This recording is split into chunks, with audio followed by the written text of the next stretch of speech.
Hello, everyone, and welcome to another episode of Sound Off with System One. I am your host, Karen Callahan, and I'm here with the illustrious April Metivier, COO of Mountain, our telecom division and subsidiary of System One. So, hello, April. Hi, Karen. Thanks for having me. We are glad that you are here. System One, for some housekeeping, System One is a leading provider of specialized, highly technical outsourced services and workforce solutions to critical infrastructure, technology, life sciences, and government sectors, putting more than 650 employees and 9,000 contractors and consultants to work in the US, Canada, and the United Kingdom daily. So please, while you're joining the broadcast, maintain your arms and legs inside the right at all times until we come to a complete stop. Drop us a note in the comments section where you're joining us from and let us know what industry you're in. We have Rich and Allie moderating the comments. If you see them there, they are legitimate members of our team, and they are dropping everyone's contact information in there as well. So feel free to connect with all of us. All that being said, it is time for introductions. And this is actually my favorite part of the interview because for me, it's usually the most interesting. So I'm going to throw it to you, April. Introduce yourself, let us know your background, and most importantly, what drove you to the telecom industry. Thank you, Karen. My name is April Metivier. I'm really happy to be here. When I was asked by System One to do this, I immediately said, no, please, not me, someone else. And they said, no, I think that you need to be the one. But I do want to come out and say, I'm very grateful for this opportunity. I think that there are so many wonderful people within our organization that would be great ambassadors to be able to speak about what we do and how we do it. But again, I'm very grateful for this time. So telecom, how did I get into it? I don't think anybody out there grows up, and we have this internally where we talk about this. I don't think anybody grows up and says, yes, our QR code is up in the corner there, grows up and says, you know what, I want to be in telecom when I get older. I'm originally from Ohio. I grew up in Ohio, went to school there, and then eventually moved to Atlanta, where I went to school at Emory. That's where I met my husband, and he was from Maine. We went both our different ways. I went back to Ohio, got my first job, and then he called me one day and said, hey, I want to spend the rest of my life with you, and moved to Maine. And I thought, okay, Maine, really? So I applied for a couple jobs, and I fell in love with a company, Mountain. At the time, the founder, Joe Hosmer, sat down with me and said, help me build an empire. And I mean, what 20-year-old kid doesn't want to hear that, right? So I packed up all my stuff. I moved to Ohio. I got married. I thought for sure I was only going to be at Mountain for a couple of years, and that turned into 23 years later. I'm still here, 3 kids later, and the founder was wonderful. His dad owned 2 telephone companies, and I was able to work with him. He took me under his wing, and I would absolutely say that he was my professional mentor and father throughout the initial part of my career in telecom. So yeah, in previous discussions with you, I can see that you did have a very close relationship with him, and I love it. And it'll be a recurring theme in our conversation today. it So is. excited. So I feel like it's my job to carry through his legacy. I mean, there was so much that he had taught me. We have a bench on campus that I often go to. He did pass away a few years ago. That I go there, and it reminds me of those things that I first was taught by him. Not just about telecom in terms of the business and the wires here and underground or aerial, but it's more about the culture, the art, the science of what we do. So I love that. That's very inspirational. So with that being said, though, would you please give us a brief history of his legacy, of Mountain, and how the company started and how it has evolved into what it is today? Sure.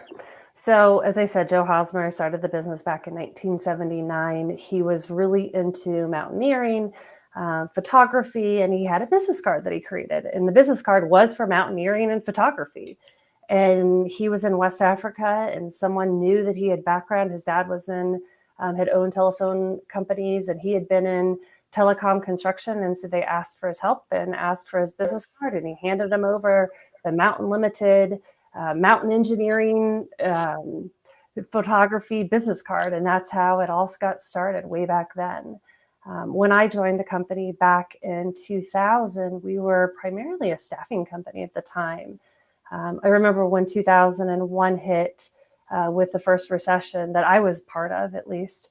And I went to him, we were losing work. And I said, what are we going to do? And he said, we're going to do what we always do. If we have to work from my kitchen table and make calls and try to get the work, then that's what we're going to do. From that point and fast forwarding to where we are today, we are a full-fledged engineering company where today our clients come to us and they say, here's the work. We want you to go out and design this area, this market for us, for whether it's fiber or you name it. And that's what we go out and do. Our clients don't care if we hire one person, typically, I shouldn't say always, but typically they don't care if we hire one person or 10 people. It's our job to go out there and manage that work and deliver that final product to turn over to construction so it can go and be built.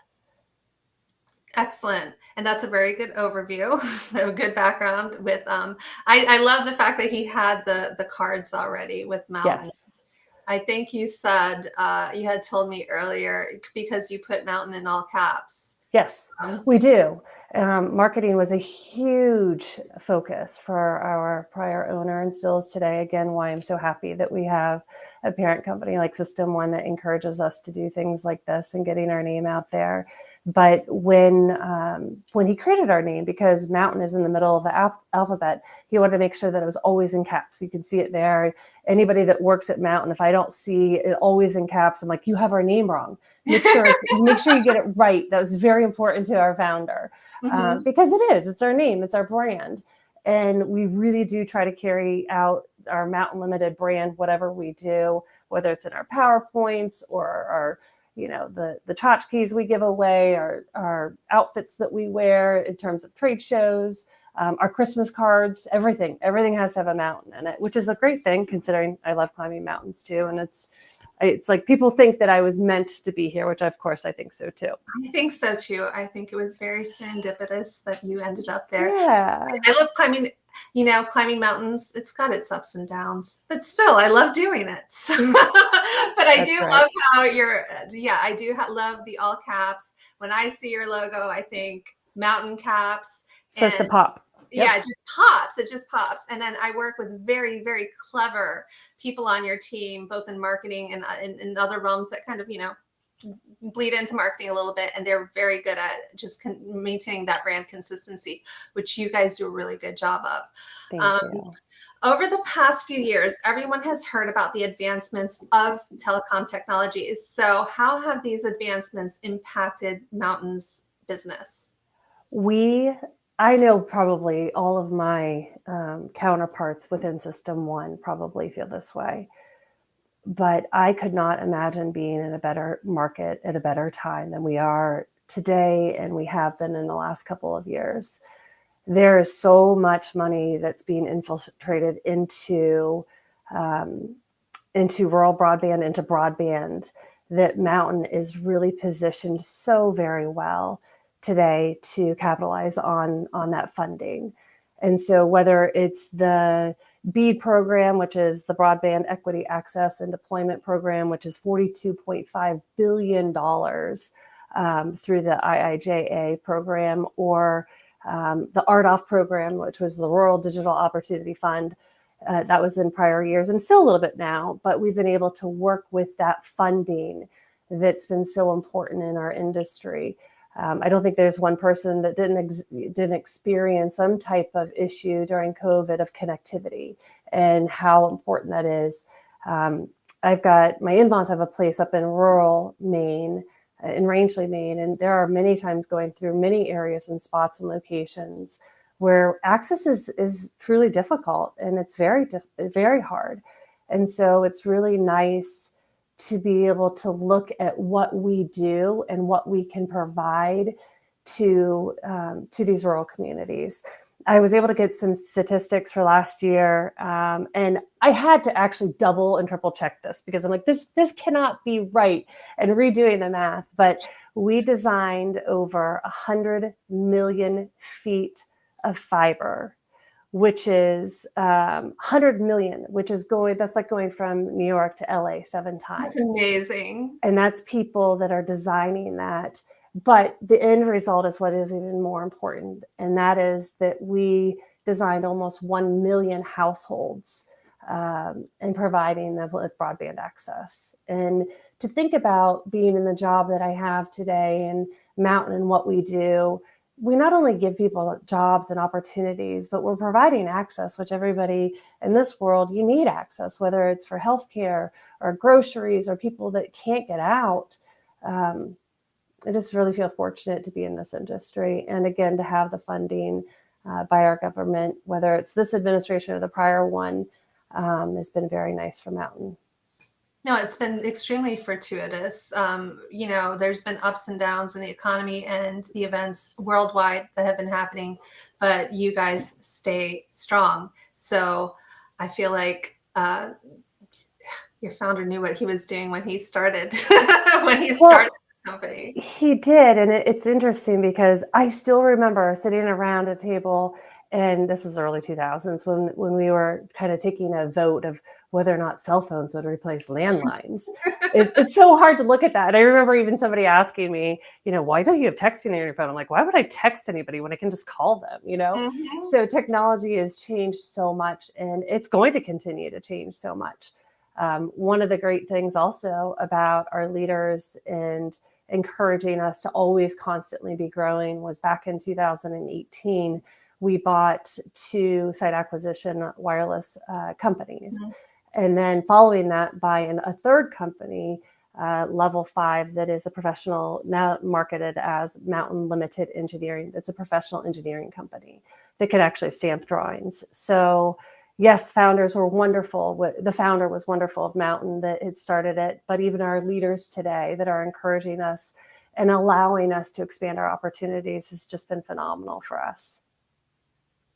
Well, that being said, what does your typical telecom project look like? Great question. Every single one of them is different because every single one of our clients is different in terms of their initiatives and deliverables. But the word on the street and what we all talk about is fiber, fiber, fiber. I've actually thought about changing my license plate to fiber, I think, in the back of it. I was waiting for you to say fiber. I was waiting for you to say fiber because then You knew what I was going to say. We might have done a practice run already. Actually, I think I looked into the license plate thing. I think it's taken. Okay, go ahead. Fiber. But we all love fiber. So typically what the ultimate delivery is on households. How many households can we pass? Mm-hmm. And so we will be assigned certain areas. Either we do the planning or the planning comes out from our clients and they say, go out and design this area. And so that requires us having fielders that will walk in the field. Sometimes they use old-fashioned tools that they have, or we equip them with IKE units, or whatever it might be that our clients needs. And they go out, they field the work, they bring it back in, and we hand it off to both our designers that work within a proprietary system for our clients.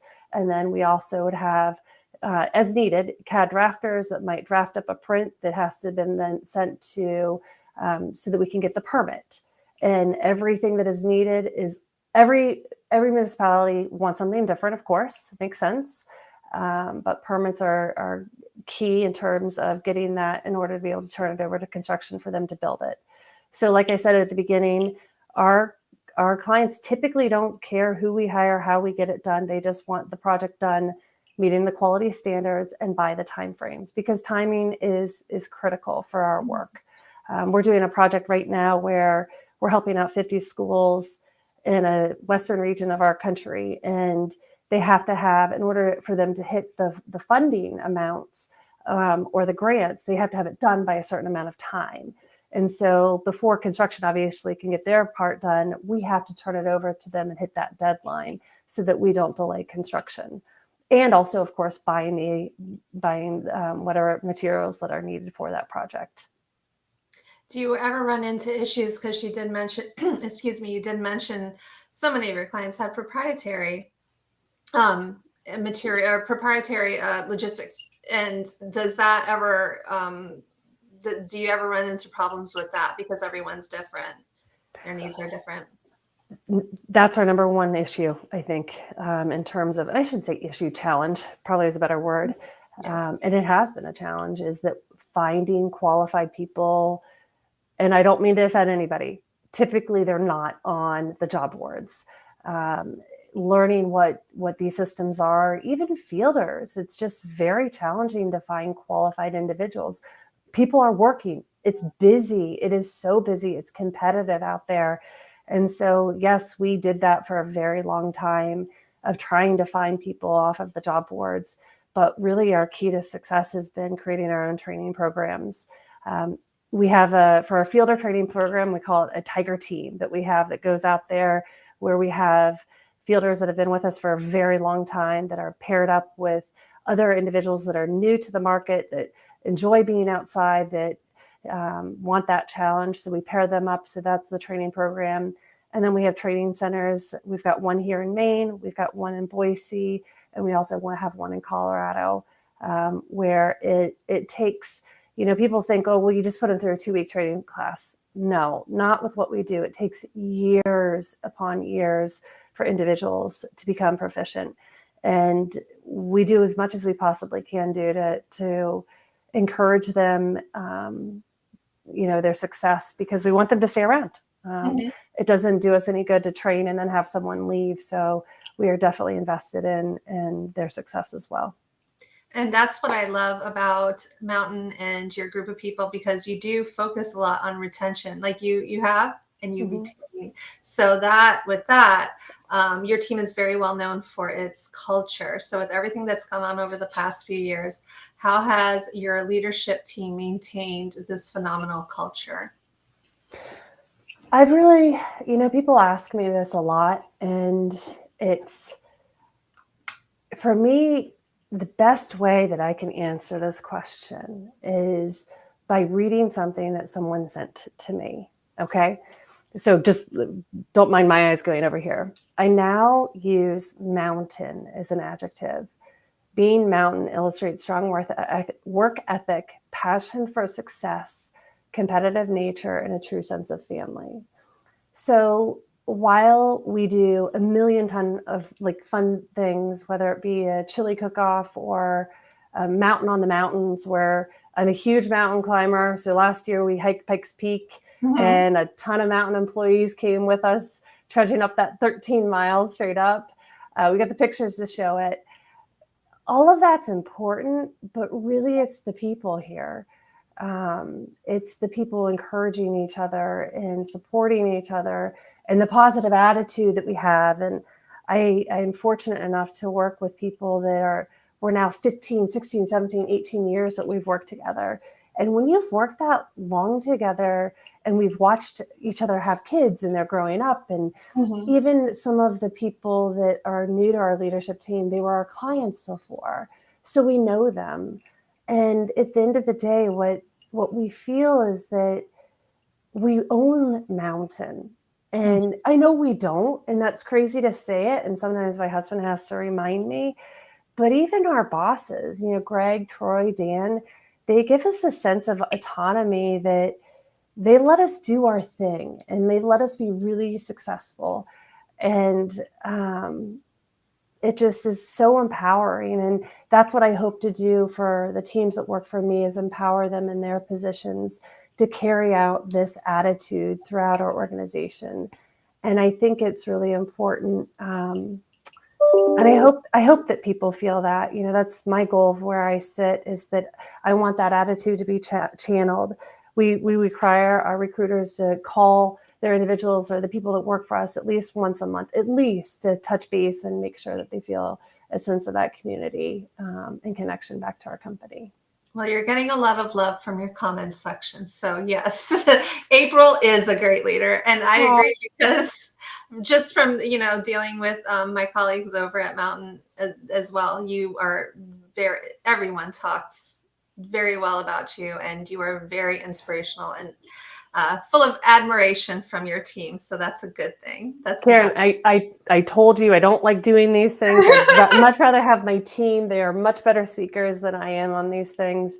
I never want to let them down. I want to do the best job that I can to represent our organization, our company, because I truly mean it when I say it. We have the best of the best in the industry. There's a reason why Mountain is the premier engineering company for some of the top telecom cable companies in the country. There's a reason, and it's because of the team that we have. All the way our workers out in the field and remotely, it's these people that make Mountain what we are. Absolutely. And I agree wholeheartedly. So we're almost out of time, but I do have time for my last question, which is my crystal ball question. So the crystal ball that you have hidden somewhere in your office, I'm just going to ask you to use it to figure out what the future holds for your industry and your team. Well, if we go back 20 years ago, cell phones have replaced landlines. So let's start there. There we I go. don't know. I don't know. I know that you look at America today, and there's so many rural communities. The focus, and we're already seeing it change right now. In Mesa, Arizona, I think there's 7 providers that are trying to provide fiber. That just doesn't make sense. And I think people are starting to pick up on that, right? So it's harder, it's more money to get to the rural markets, but there is a need there. And that's where the focus has to be. And we're seeing that with the funding that's taking place. I think that there's a ton of competition in the market, whether it's cable or you name it. It seems like everybody's trying to get into building fiber networks. And so I think it's going to be around for a while. And then maintaining the network, I think that that's going to be critical for us as well. And so I think that telecom has a very bright future, especially with the bandwidth that we're all using in terms of our phones and everything else, and in our homes. And in our and in our homes. If anybody has kids, they know firsthand. I have my almost 20-year-old in college, and I have my soon-to-be 18-year-old who's graduating high school. And So you know. They have no idea what it was like 20 years ago. You had to pick up the phone and make calls, right? I know. Like, what is this? How do it? Rotary dial? It explodes their minds. Like they'll never make it out of an escape room. But anyway, this was one of my favorite broadcasts. You're one of my favorite people, April. So thank you so much for joining our broadcast today. We loved it. So I appreciate you guys. I appreciate you asking me and doing these things for our organization and our company. I feel so fortunate to have such wonderful support by marketing, by the leadership, by everybody within System One. It's pretty phenomenal. It is pretty phenomenal, and I appreciate you lending us out your recruiters and other team members that do sound offs for expert panel advice for job seekers as well. So you have a great team. Yes, I nominate my entire team for the next one. They all have to come. That's right. That's right. All right. Well, that, my friends, does wrap up today's broadcast. In the meantime, just as a reminder, follow us on LinkedIn and YouTube. All of our episodes of Sound Off with System One can be found on both channels. Especially on YouTube, we have videos that contain expert career and job search tips, hiring manager best practices, leadership insights, like the one I did here today with April, and much more. So please join us next week when I'm going to be on next week. Yay. I will be discussing with our expert panel of recruiters a hot topic for job seekers, which is how to handle resume gaps, no experience, and other complicated scenarios. So again, that's 2 p.m. Eastern time on LinkedIn and YouTube. We will see you then.